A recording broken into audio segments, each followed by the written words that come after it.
Welcome back into the Sports Source. This segment brought to you by Madisonville Marine. Oh, man, great deals on all kinds of boats right now. G3 fishing boats, discounts on select boats up to $1,500. Skeeter bass boats, discounts up to $1,500. Suncatcher pontoons, discounts up to $2,500. Godfrey pontoons, discounts up to $2,500. Get this one. Hurricane deck boats, discounts up to $6,000. They got a new model of boat they're carrying as well that we'll tell you about in the weeks to come. Madisonville Marine, folks, Highway 411 North in Madisonville, madmarine.com. There's no better place to buy a boat, especially when you're talking discounts, $1,500, $2,500, $6,500, depending on the make and model of the boat.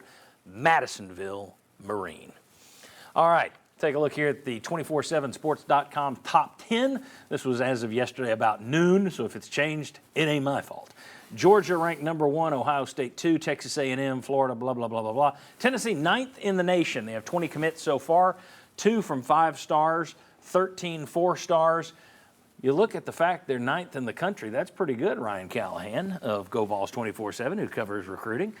But they're 6th in the SEC because you've got Georgia, A&M, Florida, Alabama, and Oklahoma who's in the league next year, all ahead of them, and LSU's nipping at their heels. So how should Vol fans be feeling about this class right now, Ryan? I think good overall. One number there, they're the lowest total of commitments on that list, tied with one other team with 20. So the fact that they've got that low of a commitment total and still are ranked that high is pretty impressive. It's a class that's going to be borderline top 10, I think, in the end, and that's good. If you keep stacking top 10 classes, you're going to have a chance to contend for championships. You just got to do it over a period of 4 or 5 years to give yourself a chance. So it's a good class. They've improved in some areas. Still got to finish it out with addressing a few more needs, especially on the line of scrimmage, but it's a good class overall. In the SEC, does finishing the top 10 really give you that chance? Or you now, because of Alabama and Georgia pretty much every year, and then occasionally LSU, is it now moved up to you have to be in the top 5 every year? Well, it gives you a chance, but what now I think what we're seeing is you've got to be top 10 and you've got to be good in the transfer portal. It's hard to do it without both now. Tennessee, I think, has to supplement that with a good portal class, which I think they plan to go heavy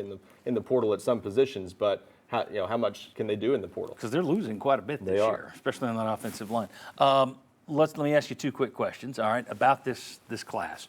First one, is it more line of scrimmage players or is it more skill players? Second of all, this is where I come from. Is it more offense or is it more defense? I want defensive guys out there. Which is it? Offense, defense, line of scrimmage, skill players? You're going to hate this, but it's offense. Because it's both on both sides of the ball. It's interesting how this class is split. I didn't invite Chuck today. I know, but here's what I mean. On the line of scrimmage, they're heavy on offensive linemen, light on defensive linemen. Class overall, balance between offense and defense, but they have a good skill player in there. Mike Matthews, the 5-star receiver. On defense, still some needs to address there. So it's kind of a balanced class, about 10 offense, 10 defense so far. Heavy on the offensive line, heavy on the secondary. Got to address a little bit more on the front 7 and on the defensive side, and a little bit more skill positions on offense. Need another tight end, another wide receiver. Any news coming in the next few weeks? On the 2025 front, I think there will be some news coming up soon. A Tennessee target, Dylan Lewis, a cornerback out of the Atlanta area, announced this past, Friday that commitment coming soon. So I think that one's probably looking more like days, not weeks. So we'll keep an eye on that front. He just visited Tennessee last weekend for the South Carolina game. Okay, and then finally the NCAA, and we're having to make this quicker, I apologize, but I want to spend more time on the offense and defense stuff. In the NCAA this week, they took the 2 transfer portals, which totaled 60 days, and they cut it down to 45 days in terms of that window.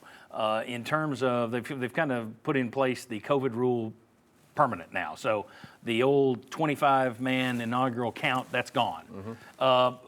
Impact of those 2 rule changes? The signing class one to me is the big deal. For coaches, they love the 45-day window love cutting it down 15 days. That's a big deal for them. It still doesn't change transfer portal recruiting. Recruiting for that group can still go longer, but it does tighten the window of you at least know who's leaving by a certain date. So that helps, but the big thing to me is no more 25 signee limit. This means what Deion Sanders did at Colorado this year can become the norm if schools wanted to. I don't think you'll see many take it to that extreme, but now if your roster stinks, go get 45 new guys and fix it.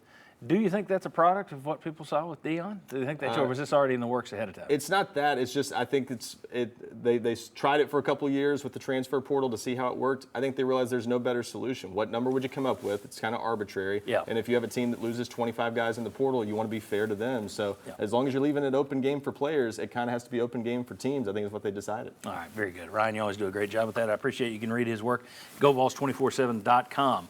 And by the way, keep clicking your little, like the old Gary Shandling. No flipping from the Larry Sanders Show. This is keep clicking on the polls. We still want to know big win, tight win, or loss. Tight win, 59% of you. Loss, 24%. Big win, 17% of you. Keep voting in our poll. We want to know what you think about next week's outcome. When we come back, if the offense is down, the defense is up. That's good. The numbers are way up. But can they maintain those high numbers moving forward, or low numbers as the case may be? I'll show you. Come on back on the Sports Source.